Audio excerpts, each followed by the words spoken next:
Well, let's talk about the end portion of the game, right? Because we wrapped up. Once you do all these dungeons, then you're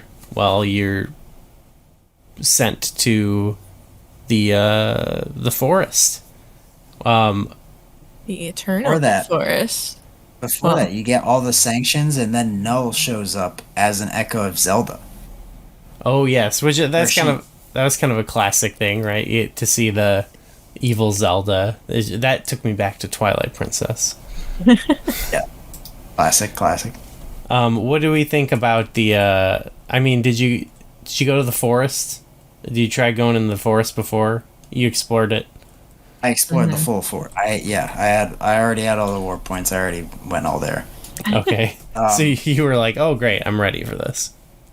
Well, I was like, I saw those. You go there and basically it's like what's his name, left or right, which one of those two? Yeah, the general dude. Yeah. Yeah, the general left, general right, one of those. is like, oh, Zelda, why were you so mean? And it's like, oh, that was an echo. Oh no! And it's like, yeah, it was Null. It was doing the thing, and you have to basically an ancient tablet type thing gets revealed, and it's like you get a new echo, which is the ancient orb, and you have to go and put it in different spots in the shape of a triforce in the forest. And like before that, I had already seen all of those and tried putting stuff in there, and I was like, all right, nothing's happening, so I can't do anything now. Yeah. But I did. That's cool. I like this area. Mm-hmm. It's a nice little twist on the Lost Woods, I guess. The theme is pretty cool. Sorry, go ahead. One of my favorite parts about this area is that I don't know if either of you two did it, but you can get a Lionel here. Yeah. I did get the Lionel. Yeah. Yeah, that's sick. I love that, following the tracks to that area up in the corner. Cool. I loved how genuinely like mysterious that was. Like, there's a character who tells you about it, but like you really have to look out for it, you know. Mm-hmm. Yeah. And that's really cool. And it's not like a quest, and it's just the only one you can find, you know. So, yeah, very cool. I didn't do it actually till I had beaten the game, but I was like, where was that dang Lionel?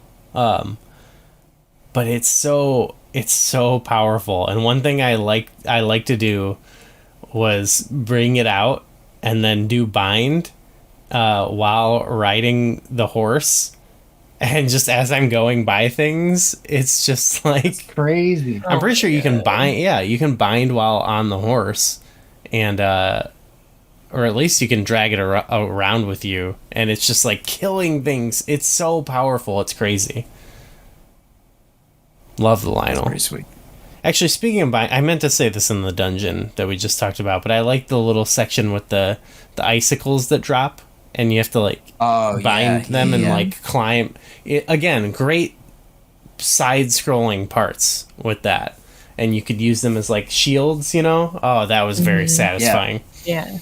Sorry, the bind made me think of it. I'm glad you brought that up because when that first happened, I was like, that's the first time you see like a falling icicle or something like that in the game. Or if not, maybe like a couple caves earlier. And immediately it's like, all right, falling icicles, you have to use them as shields with bind. Yeah. And it's like this thing that's a hazard, which could have just existed as that. It's like, no, you have to use this as like a puzzle-solving mechanic now. Mm-hmm. You know? Yeah. Really very, cool. very satisfying. I love bind, to be honest. People were talking about the echoes. Yeah. I love bind. But yeah, it's great. So yeah, I like doing when you do the thing and you get the Decu tree, right? Which is it was great to see the Deku tree. This design of it was so cool. The screen it's on too just feels like a painting that you're in or something, you know? Like it feels so surreal like when you're on that screen. It doesn't feel real. I don't know how to describe it, but it just looks so good. It just looks really cool. It feels like they mixed the screen that the Master Sword is in A Link to the Past and the area where the Master Sword is in Breath of the Wild. It's like they meshed those two together. Yeah, yeah. Like you have the sweet clearing with the pedestal, but also the big majestic Deku tree in the background. Yeah, it's just a great melding of all those elements. Is this when is it too that we get the prime energy? Yeah, it's I think you go in whatever the Deku tree lets you into. You go down there, you go down some steps, and then you see Zelda, Echo Zelda, getting the prime energy, and it splits up. Yes. And that's when I wouldn't say it was a reveal because I kind of knew right when they started talking about it that it was going to be the Triforce or whatever, but Yeah.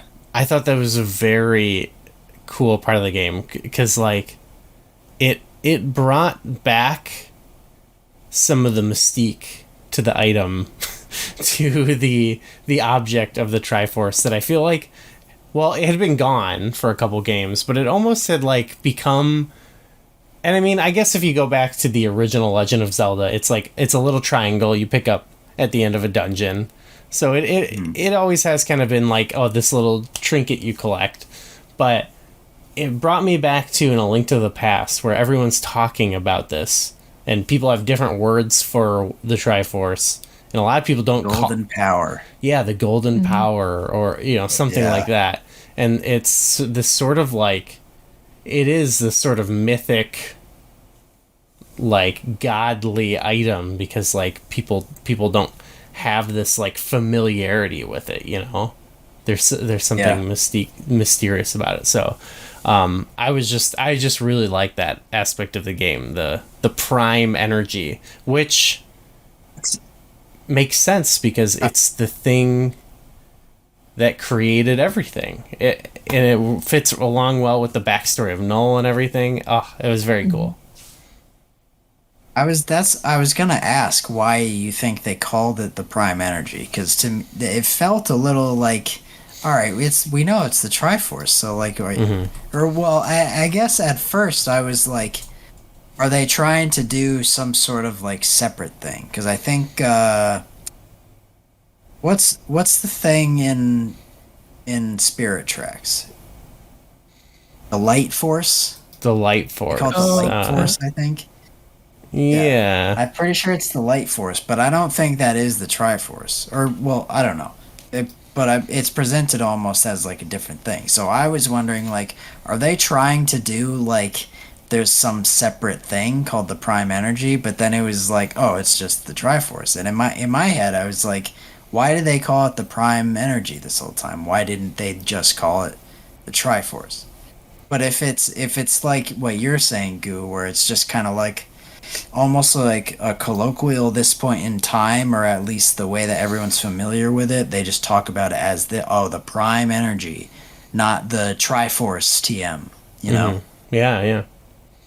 Which, if you look at it, if you like actually pulled out the timeline and traced how everyone talks about the Triforce between games, it probably doesn't make a lot of. It wouldn't make any sense. But I don't think it would match up at all. But we also don't know how much time exists between these games or what's going on, But it was perfect for me. I loved it, and of course, your companion who draws upon that Tri, so Tri's force, I guess. Yeah. But yeah, so I love this, and then that's where you go into the final like sort of area, right? There's like there's one more of those. We didn't really talk about them, but there's sort of all the regions have the sort of still world sections that lead up to the dungeons. You can go back and hear, like, I feel like what we've said about them before kind of applies to all of them. I really like these sections, but this final one was like this sort of like massive one where you have to cross like a whole bunch of stuff, and it kind of incorporates everything you've. Yeah, it's all themed like the different areas of the overworld and stuff. I was trying my best to just like gun it through this part, I was just like, I was like, I'm going sicko mode on this, and I'm just like things are attacking me, and I'm just like, I'm throwing down clouds, you know what I mean? So I kind of blasted through it, but it was fun. It felt like a final like sprint, you know? Yeah. Mm-hmm. But then Null's body, you go into Null's body. Ugh, ew, icky. Well, you meet up with Link. Well, before you get Null's body's this giant blobby mass in the background, and before you get in there, you get a big fight with Echo Zelda. Yeah, sorry, which is sick. Yeah, of course, fighting. It's another, a puppet Zelda of sorts. Yeah. This is a good fight. McKenna, you like the puppet or Echo Zelda? We should say Echo Zelda. Yeah, it was good. Mm-hmm. It's fun to fight yourself. Yeah. Oh yeah. It's a little creepy. And it was nice to see. Oh, sorry. Go ahead, Corey. I was interested in the choice of theme for this, and also because it kind of took cues from the other Link fights, where it's like it incorporates like almost 8-bit, 16-bit music, where it's got like a chiptune sound to make it sound kind of like retro. And this theme that plays that when you're fighting this Echo Zelda it's got some of that going on, mm-hmm. which is cool, and it's a very good theme. But I was just kind of like, I don't know. I was kind of just wondering like what was their intention behind that, you know? Is it some are they trying to like force some nostalgia because like you're fighting yourself or something, or like I don't know. I don't know. I had this sort of just thing in the back that I like that theme a lot. I just sort of had this vibe of like they were just trying to harken back to like there's a lot of stuff we'd noticed throughout this game that makes you think of not just A Link to the Past, but Link's Awakening, the Oracles, and even Zelda 2. And I feel like it was just trying to like evoke, some of the older aspects of the series. I mean, we've talked about all aspects, but I feel like it really was going for like those aspects. And it wasn't quite 8-bit, it was more like I don't know how to describe it. Like it was a bit more modern. So I feel like it had that to it. Yeah. It's got like chiptune elements to it. Yeah. I liked it. I liked it a lot. And you had Link up in the crystal, which was fun. Yeah. That's great. Okay, but then you get to go in Null's body, which was like, how would you McKenna, how would you describe sort of the vibe going on in Null's body? At first it reminded me a little bit of Windfish's egg. Yeah. And then it becomes a little more like horrifying. Not like this is a Zelda game, so it's not that horrifying, but and like if you look a little close, you're like, ooh, we're just in this guy's body and it's all nasty and gross, and we have to it's gross in there, get through sections of it. Yeah. and battle monsters inside of it. It is what makes me think of like almost like a cosmic horror type thing, because it's like it looks organic, but it's also like not like anything it looks almost like cancerous or something like that, yeah, it's gross, but he does still have like moving platforms in there and stuff, which is kind of nice. Yeah. This is like the I don't know. I think you'd have to lay out every kind of section like this in a Zelda game, because they always approach this area a little bit differently. Sometimes there's a full-blown final dungeon, which is a big final dungeon. Sometimes there's just like a little thematic like lead-up area, like like the Black Tower in Oracle of Ages or something, or like the Windfish's egg, which is even to a lesser extent than that, where it's just like a thematic there's a little bit of puzzle, but like you go, it's just kind of building you up. And this is almost like it's like a mix of something like that with not a full dungeon, but almost like a mini dungeon type thing, where you have to, now at this point, you're exploring with the real Link after you've freed him from the crystal. And you get to do like little tandem puzzles and tandem side by side battles with him, which that element of it I think is really cool. I like that they incorporate that kind of stuff. I like that a lot. I feel like that sets it above some of those kind of boilerplate, just like it's just there for build up things. I do like doing the Link's on one side of the room and you have to set up echoes for him to go complete the puzzle. That's pretty fun. We've kind of seen that in other Zelda games too, so it's like kind of a fun mechanic to see you come back. Yeah, it wasn't full blown. I feel like though the end of the game it's loaded with a bunch of different types of stuff that I think it was okay to not do a full blown dungeon, like because you had the forest, then the lead up, and then the puzzles with Link. So it, and like the Echo Zelda fight, so it felt appropriate. It didn't feel like anything was necessarily missing. Yeah, I feel like this whole end section that we're in right now, it starts when you get into the area after the forest.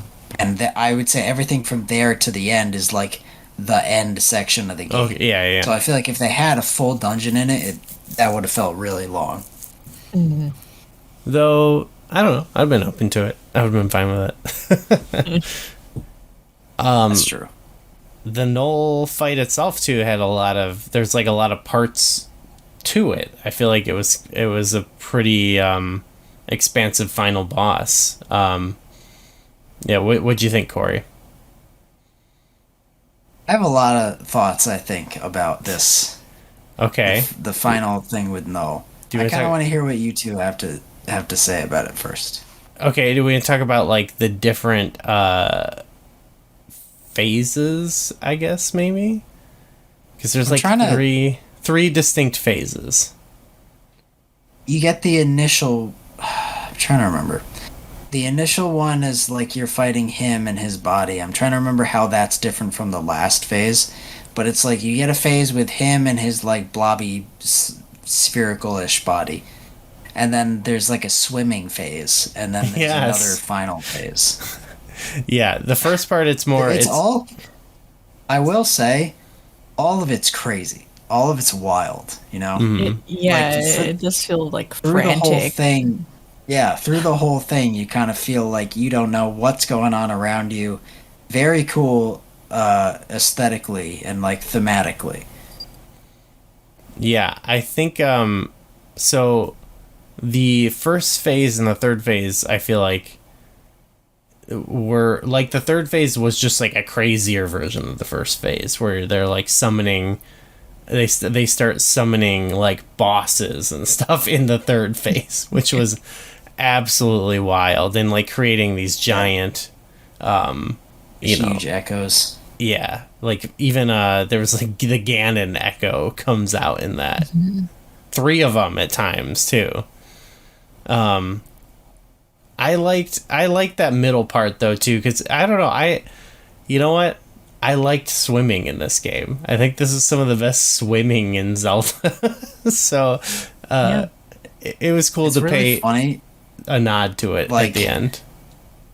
Yeah, these all of these final fights, it's kind of just like use your strongest echoes, use your bind ability or whatever.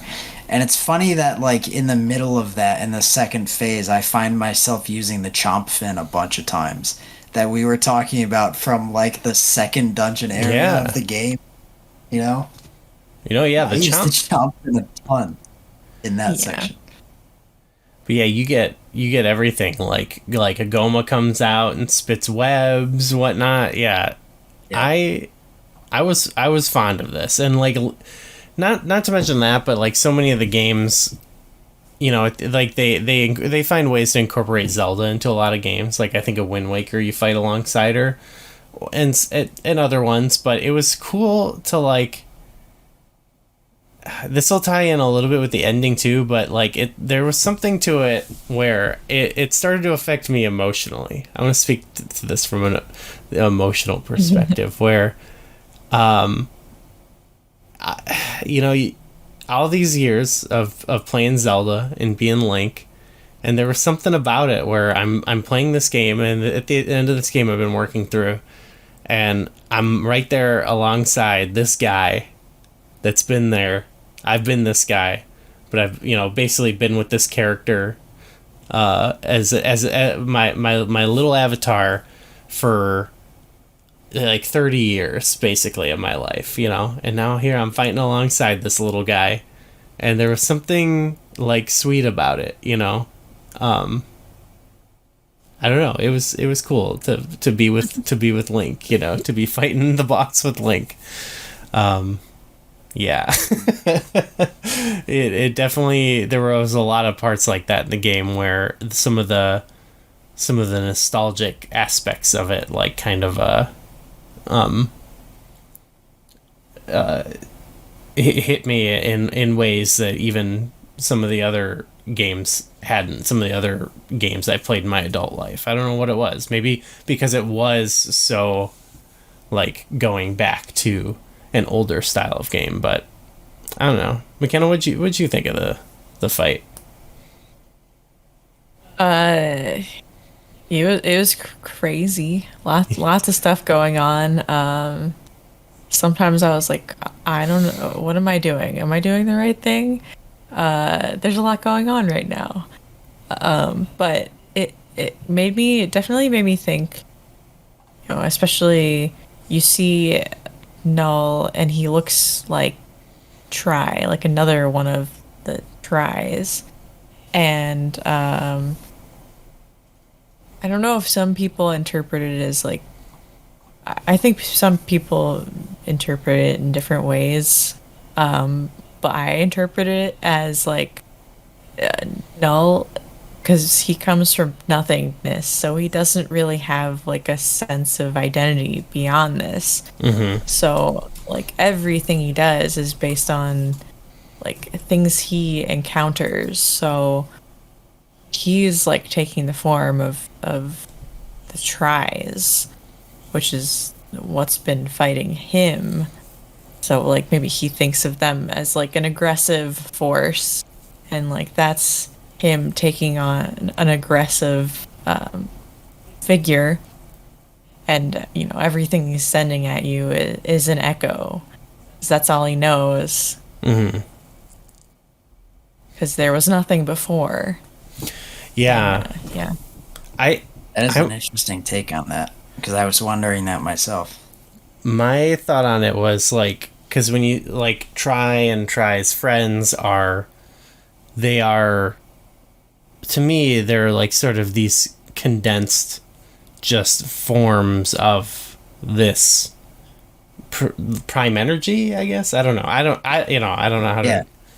So I kind of took it as that they're almost like the byproduct of this prime energy. Right. And so I guess I just sort of interpreted him as something equivalent to that, but of nothingness, you know what I mean? And I almost, this is a little different because he existed before, maybe.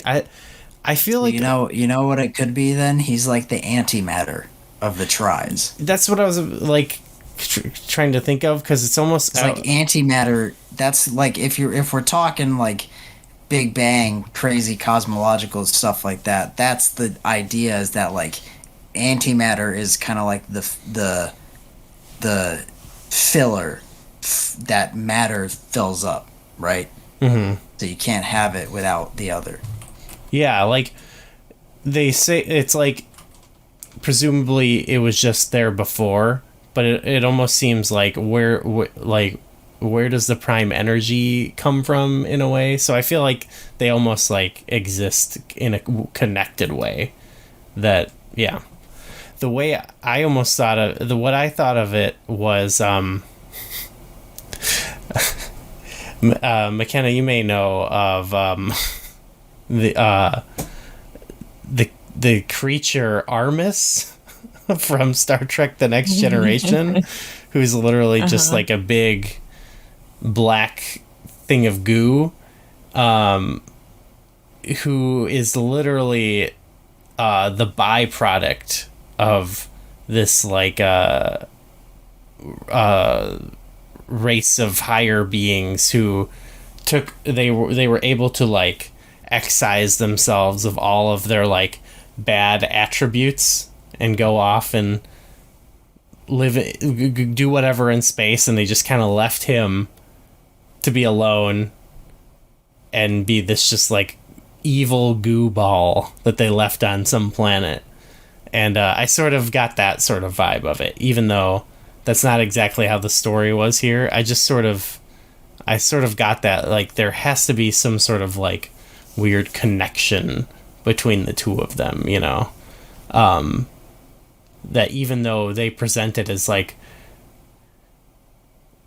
I don't know, it's a hard thing to speak about. It almost has like this, like, it speaks to like sort of the cosmic horror, not cosmic horror, like this just cosmic thing about it, where it's like, it's almost like bigger than like I can like a normal person could comprehend, you know? I know, it's too big to fathom.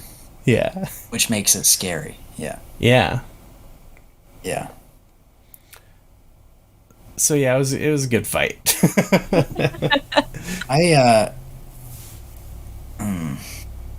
I'm gonna have to.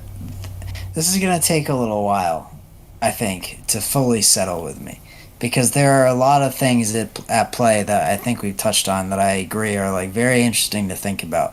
Because I also kind of took it that way, and in some sort of weird, almost like antimatter to the tries being like the byproduct of the prime energy. Weird, like, there's something there that's cool to latch onto.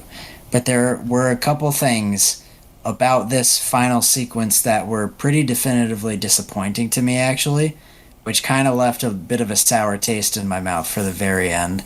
Well, like, the very end is something else, but like, for this final culmination.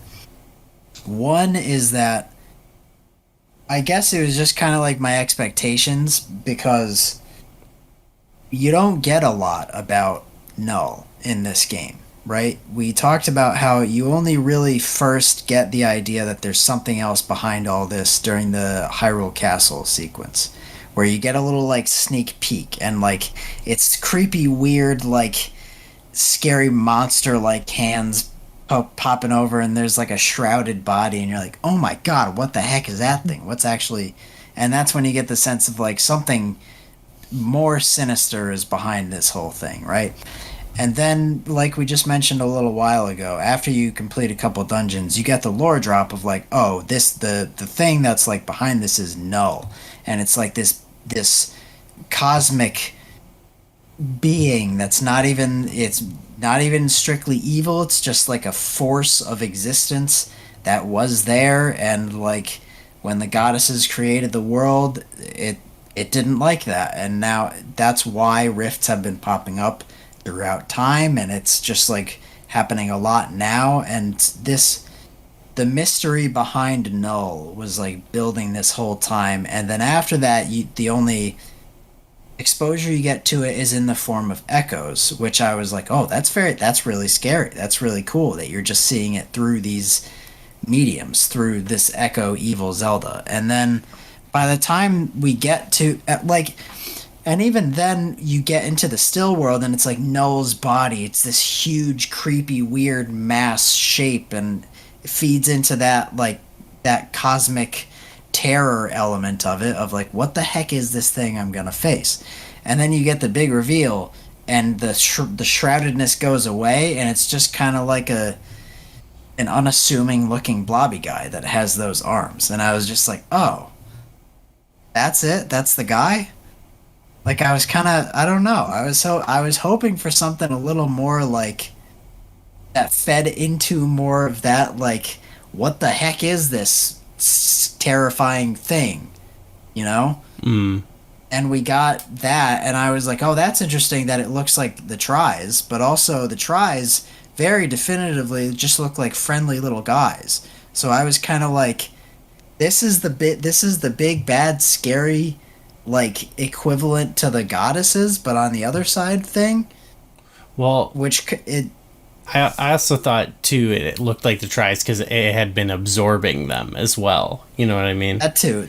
And yeah, it had been doing that. Yeah. To the cosmic. I like this design. It made me think of another cosmic horror thing is I have read it, but I mostly know the film adaptation. McKenna, I think you've seen this too, of The Color Out of Space, the Lovecraft story, and there's some stuff in that where this entity that comes from it starts like fusing stuff together, and it's like really gross, and so like that's what it kind of made me think of as like some of the nasty like stuff you see in the Nicolas Cage movie with that, or of just like it's yeah, that's what it made me think of. Like I don't have that frame of reference for what you're referring to, but what you're talking about sounds like what I wanted this to be. Oh, okay. I wanted it to be a little more pushing. I wanted it to be a little more, because like when you see it at first, all you see are these creepy ass arms that are like almost like skinned fleshy arms with claws, and I was like, what is this creature? What is this freakish thing? And it's like it still just kind of looks like an unassuming guy that has those arms. And then in the next phase, even as I like the fight, I thought was cool. The whole sequence I thought was really cool and exciting. But even as it progresses through that, the next phase in the swimming thing, it's pretty much the same thing. And then in the next phase, it's just kind of like it has a few more masks and a few more arms. And I'm like, I don't know. You weren't sold on this. I was kind of expecting a little bit more of like an ultimate form that verged on that like cosmological body horror of like, what am I looking at type thing. Oh, okay. Whereas it just kind of the biggest, baddest, scariest version of Null was just a slightly bigger version of the Null that we saw in the first phase. And I was kind of like, I was hoping for a little bit more. Not to say that what we got wasn't good, but I was hoping for a little bit more. The other element of this, which I think was the bigger thing for me, which maybe it's, I don't know, maybe my opinion will change about this as time goes on. But this was the first mainline Legend of Zelda game where we got to be Zelda as the protagonist, and we got to do all the things Link could do and more, and we got to use echoes, and we got to use whatever. And then you get to the final sequence, and it takes your abilities away and gives them back to Link. And I love doing things in tandem with Link. That's fun. I like solving puzzles with him. I like doing battles with him. But like it felt like the rug was swept underneath me a little bit. Like it felt like we got to the final section where it's like, yeah, let me prove what I can do to truly be the hero. And what I actually did in those phases was just bond his arms and pull them back so that Link could slash them. Cool. Teamwork. That's all great. But like, let me be the hero. I'm Zelda. Let me do these things. Why does Link have to get all the stuff back and do all the Link stuff, you know? It just felt a little like a whole section of this game was I loved the implementation of Zelda's sword fighter abilities, because it's like initially you don't have all that much of it, so you have to learn how to use your echoes to solve problems, which I thought was great. But then as the game builds up, as you get these super strong echoes, you also start to build up your sword fighter abilities so that you can use it more if you want to. But either way, you're doing the problem solving. You're throwing out the strong echoes, or you're doing the sword slashing and arrow slinging and stuff like that. And then it gets to the very end where it's like, all right, Zelda, time to prove your mettle. And tries like, hey, Zelda, we should probably give him his stuff back. And I was like, no, I want it.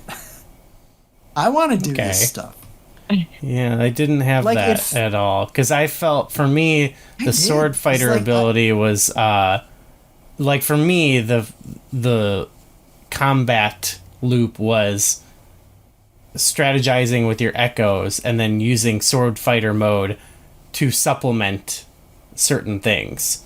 So when you say, like, oh, you lose all your abilities, to me, it's like I gave back the thing that was, like, the complementary aspect of it for this portion where I'm fighting alongside Link, like, teaming up with him.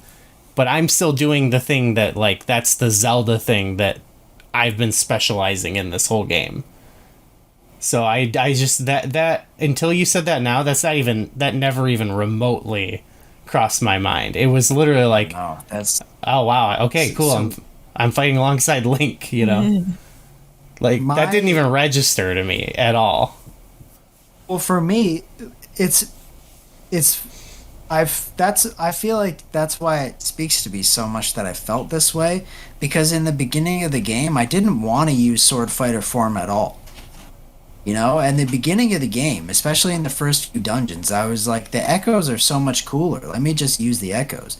And then as the game progressed, it started to become, as I got stronger echoes, when I was in boss fights specifically, the echoes became the means to get the enemy to the vulnerable spot.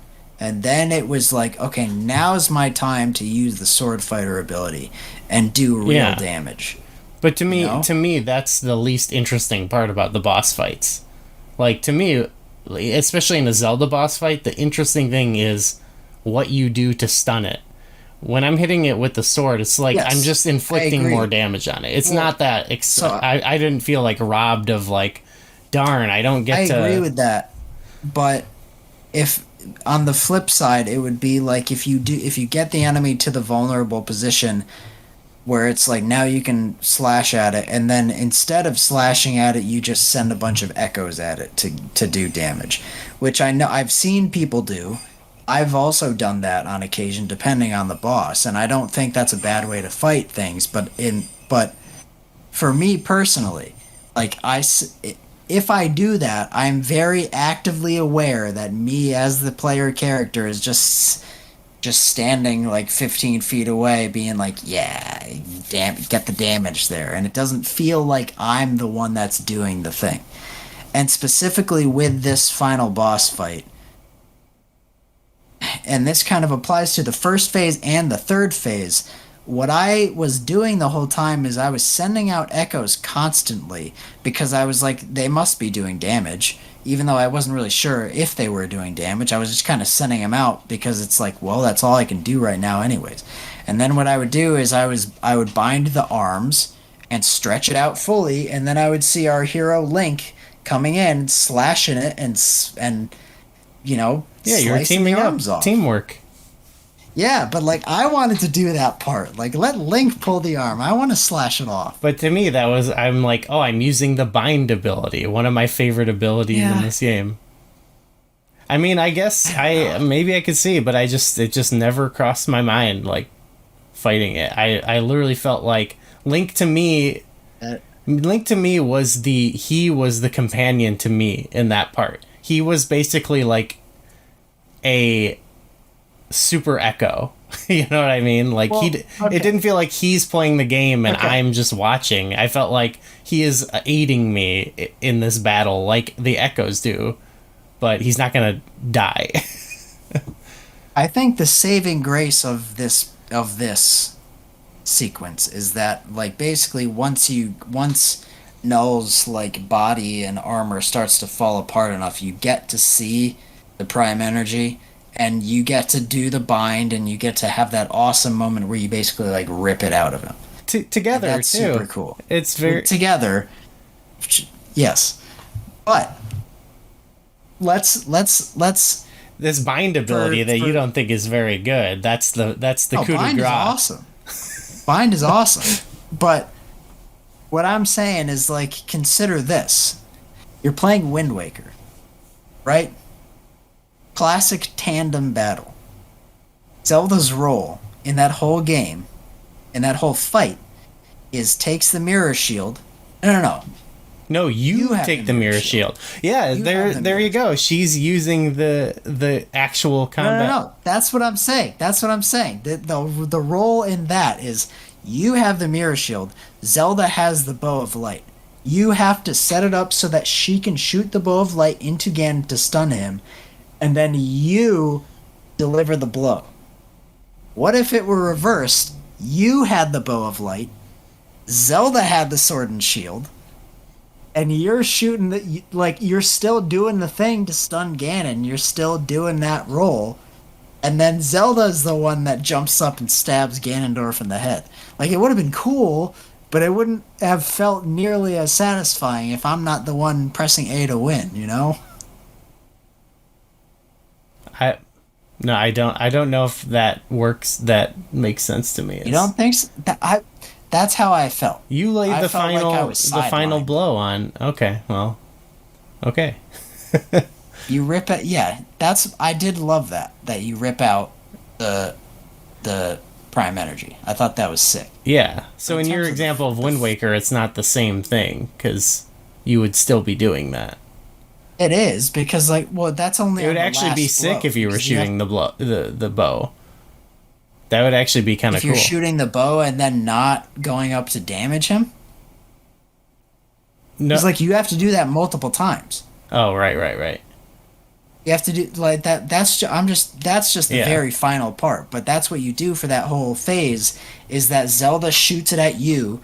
You hold up your mirror shield. It hits Ganondorf to stun him, and then you go up and damage him. Oh, okay. You know? But what I felt like is if I were Zelda in that fight. I felt like I was the one with the bow of light setting it up so that Link could get the damage on him. Okay. I don't know, I felt like I was doing something the whole fight, and that Link got the supplementary ability, and that I was doing. I was competing with Link. I was trying to get all the hits faster. I was like, I'm going to beat you. I'm going to send out my echoes, and I'm going to do all the damage. Especially by that point, yeah, I had a lot of triangles to send stuff out. I don't even really remember. I feel like I used MOAs a lot in the final fight. Because, I didn't really know what... I don't know. I didn't really know what else to... I felt like whatever I sent out was just going to do what it was going to do, but what was actually progressing the fight was Link slashing the arms. Because, if I send out my echoes, they're just going to go for whatever target's in front of them. You know? But if I'm the one stretching out the arm for Link is programmed to go for that arm. Yeah. So it's like I'm watching Link do the fight for me, and I'm like, I don't know. Well, the going for the... Okay, well, I guess it's semantics, but I felt like the going for the arm was... Yeah, okay. Was the thing. Yeah. Yeah. I felt like I was doing the thing the whole time, but... It was still a cool fight. I felt a little bit let down, but I still thought it was still fun. It was still very fun. I did love finally pulling it out of Null at the end. That was very fun. Yeah. Kind of felt a little bad for Null, to be honest. Okay, so then there's this sort of little... I like this sort of farewell to Try. It was sweet. I realized after it that I was like... I don't know, I liked that little creature. It was... It maybe not my favorite companion of all time, but it was definitely a sweet little creature that I liked. And there was something, I don't know, how did you feel like after this? Because the game, it's just kind of, life goes on, it seemed. It was like, this is the end. You know, it was almost like, what did you think, Corey, of the actual post stuff very here? end? I really liked this is a thing that you get in a lot of Zelda games where it's just like you're floating in an ethereal space type thing, and you're talking to Tri, and Tri's basically Tri does the thing that other companions have done before, where it's like, but she does it in such a cute way where she's like, I have this feeling that I want to tell you about. I think this feeling is thank you. I feel thank you right now. Yeah. And I was like, oh my god, Tri. What was It was very cute, and Tri was like explaining, which this is what I really liked about it, is Tri was explaining like, since Null's not around to create voids anymore, the Tris don't have a purpose anymore. We don't have to exist in the world anymore, because that was their entire thing, was that they were there to close rifts when they popped up periodically. Mm-hmm. So they mentioned, we're gonna go return to the goddesses to slumber, which is really cool because it's like it hints to that like big cosmic, idea of their purpose in the universe is only for this. And now that they don't have that, it's like, yeah, of course they're just gonna go back to the heavens or to the goddesses and just whatever, Yeah. And having this individual that you've connected with is really nice. And then once she's gone, you have the nice little rendezvous in Hyrule Castle Town where All Link says some funny stuff, and everyone's like, whoa! There's a line Tri says, it's like, I know the thank you said, but there was another thing she says right before she goes, and whatever it was, it got me a little bit. What did she say? She tells you, I'm looking back on it now. She says, I'm feeling thank you. And then what'd she say? Oh, it was a little thing. Yeah. She just says, I'm grateful to have known you. And I was like, oh, that's so sweet. Yeah. And then they do the little touch, like, oh. Yeah. I like this because I felt like it was understated. Yeah.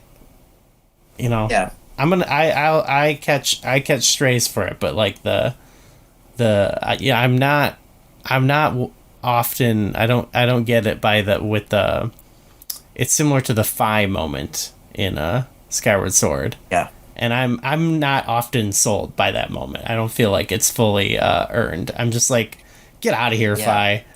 I'm sick of you telling me about batteries, and I don't think I saw you develop an iota of emotion throughout this game. With Tri, everything in this game, everything's more understated, and this is just a sweet little moment. And I wasn't like bawling or anything, but I was like, oh, see a little buddy, like it worked for me because of its simplicity. But McKenna, what did you think about the ending? It was nice. I like your little montage at the end, classic Zelda thing. Yeah, where you're seeing everyone going about their lives or whatever. Yeah.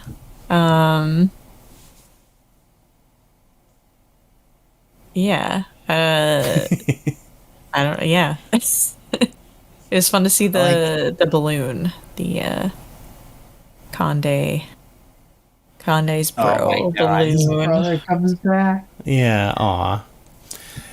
It was so like sometimes you'll get at the end of these games like, well, I guess that was it, talking to Tri in the end. Like sometimes there's like more of a, there's not much else to be settled at the end there, and I kind of liked that. Yeah.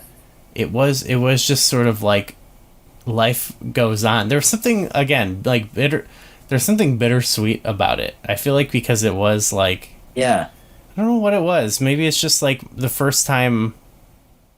Maybe it was just that it's the first time I played a Zelda game like this in a while, like for the first time, that made me think back to those older games, but while still was like a fun new experience, and the fighting alongside Link, like I mentioned. But then you just go back, and I think too, when people came up and they were just like, they were talking and you're saying like, okay, everything's gonna be okay. I got to thinking about how, it was the first Zelda game where Miyamoto is not in the credits, and there was just something like that was bittersweet about it, where it was like, it's, time's just gonna keep moving on. Zelda games are gonna keep happening, and it's gonna be okay. And I was like, this is a great game. It's gonna be okay, and I don't think I can quite put into words how I felt finishing it, but I was both like satisfied and like happy to have finished the game, but I don't know. I guess bittersweet isn't the right word. I don't know. I can't even put it into words, but I just thought it was a sweet ending, and I think they did. I think they did a great job, and it was more reassuring, honestly. Like you said, that it was like, I mean, it's not like Miyamoto had been as heavily involved with a lot of these games or anything, and I hadn't been like, oh, how could these games exist without like some of these people involved? But just that it's, I was just thinking about how we're entering an era, where we're soon gonna have games like Nintendo has this long pedigree of designers, people who worked on Super Mario Wonder, worked on Super Mario Brothers, and I was just thinking about how we're like approaching a time where that's just literally gonna be not possible. They've done such a good job of like keeping those people around and stuff, but I was just thinking about time moving on, getting older. How many more Zelda games are there? We have plenty of time ahead of us, but I was like, how many more Zelda games are gonna exist in my lifetime? Stuff like that. Just started thinking about my own mortality. It's very profound. I don't know. For the end of this silly little game. This is my review of the game. I can't even quite put it into words. It was like, wow. I don't know. It was like when I was done with it, I had less thoughts about like the game, but I was thinking more of like the people who made it. And I don't know. It was nice too, just seeing Grezzo kind of get to take a lot of the lead on a game like this. So I don't know. Sorry, it was kind of a word salad there, but I just had a lot of jumbles of feelings that somewhat intersected when I finished the game, Yeah. I think that's, like, the final moment that we get is Try's gone, Zelda's in a room, Cat's on the bed, camera turns, and the Try rod is just framed up in a nice picture, just as a beautiful little memoir. And I feel like that's like, that could speak to what you're talking about, is like maybe that it's just remembering what was, because like this in-world, this ending, it's not the same as some of those other arguably more emotional goodbyes where it's like Fi's going away or Midna's going away. Like, Midna still exists somewhere else. Fi is still in the sword. You hear her in some other games. Like, there's nods to that stuff, right? It's just like, this character is not seeing them anymore. But, like, Try's going away for good. Try doesn't have any purpose in the world at all anymore. And it's like, this is all that Zelda has to remember her by.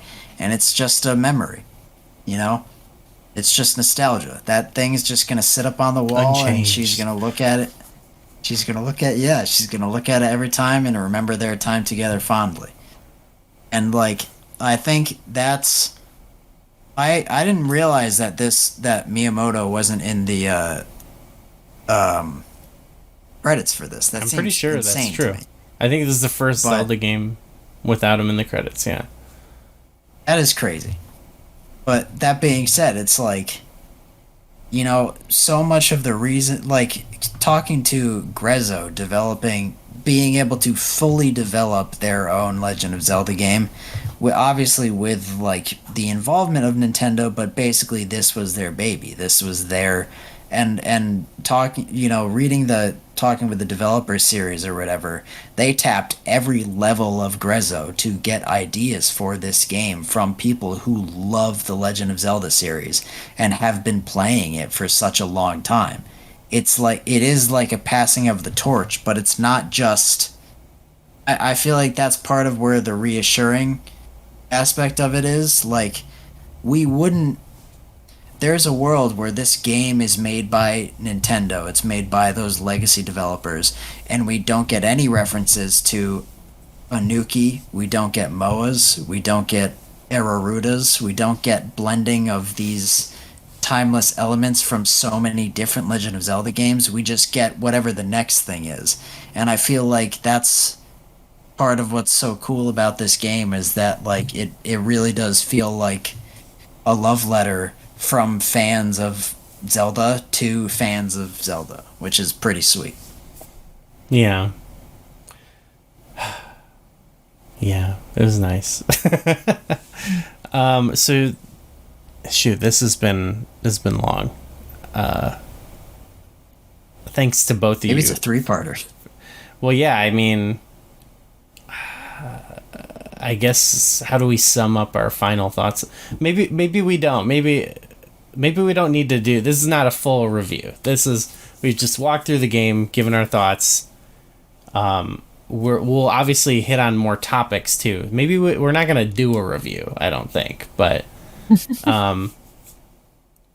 yeah. McKenna, is there anything else about just the game in general you want to say before we get out of here?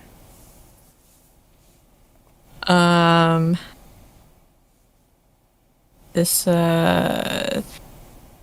was a good. I really liked the concepts they had going.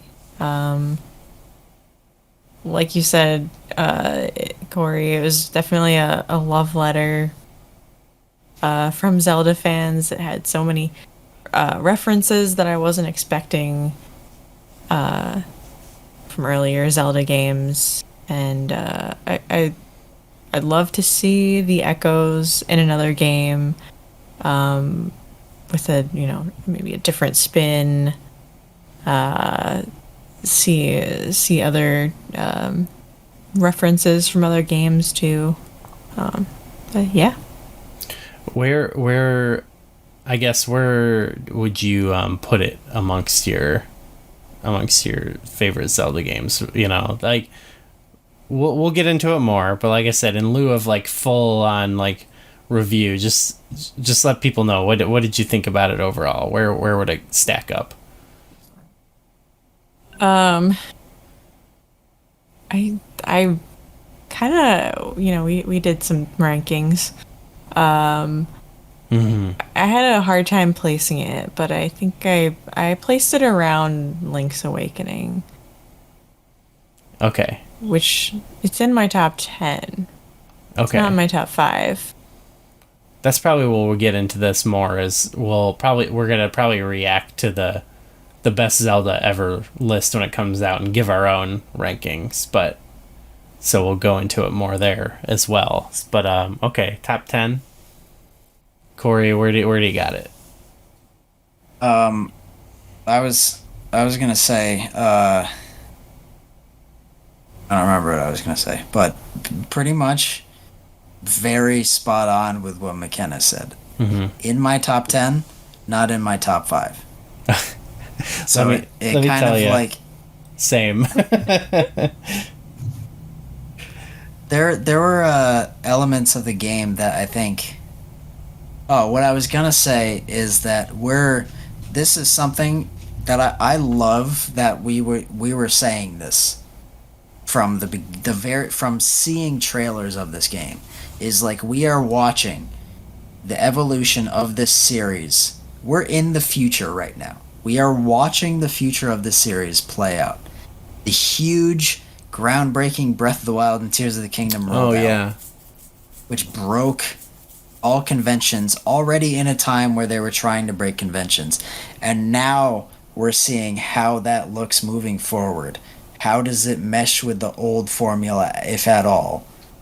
Yeah. And we just got the perfect example of how they incorporate that crazy new stuff with that super cool old stuff. Like we're in the future right now seeing how this series plays out. I feel like this is a great litmus test of how Zelda games could look moving forward, especially ones that are top down. Mm-hmm. Or not even just top down. Like they could take something like this and make a 3D game that has a formula a little bit like this, and I think people would love it, you know? But because of that, like I actually also I put it directly below Link's Awakening in my ranking. Okay. But it's like it's kind of just outside the very upper echelon and just above some of the ones where it's like these are great games, you know. Yeah. I'm with you, both of you, on the rankings. I feel like my top 5 are they're all old games that are just like classics for me that I feel like are probably just not going to budge, you know, and it might be nostalgia.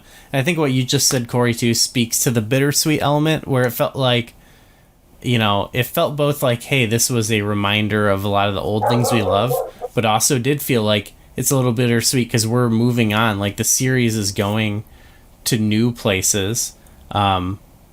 And it's not adhering to this old formula, but that's good to me. I like seeing them push their design and explore different things and do new things, because those old games are always going to be there and be what they are, and most of them are going to be my favorite. And I would rather them take these risks and try these crazy mechanics than just make something that feels to me more like, and I'm gonna take a dig at everyone's favorite games in this. I already said Skyward Sword, but something like Twilight Princess, which just feels like it's trying to be the mold of something else, you know what I mean? Or whatever, you know. I like to see that, and there's a million, and it's also because I'm not, I love the Zelda series or whatever, but I'm not like, I don't need that to always come from Zelda. Like I don't always need there to be a new Zelda game that's like a specific vision in my head, because you know what? Right now there's a million talented indie developers who are making amazing games, and a lot of them are a lot more closer to something like A Link to the Past than this game is, you know what I mean? Or closer to something like Ocarina of Time or whatever, you know? Just in terms of like certain conventions, you know what I mean? And so like I'm gonna get my fix of these types of games in different ways, and so I think it's very cool that Nintendo is always, from a game design perspective, is always going to be more of a pioneer in the space, and they're gonna come up with new concepts and try to push things forward and experiment with different things, you know. But it was kind of bittersweet, you know, because it's like, I don't know, we're not, I don't know, I don't think we're ever gonna just get a straight up Zelda formula, you know. What does that even mean anymore, you know? Like, Legend of Zelda is a completely different game to Ocarina of Time, which is a completely different game to Majora's Mask, but even then to Wind Waker, to Phantom Hourglass, to Skyward Sword, and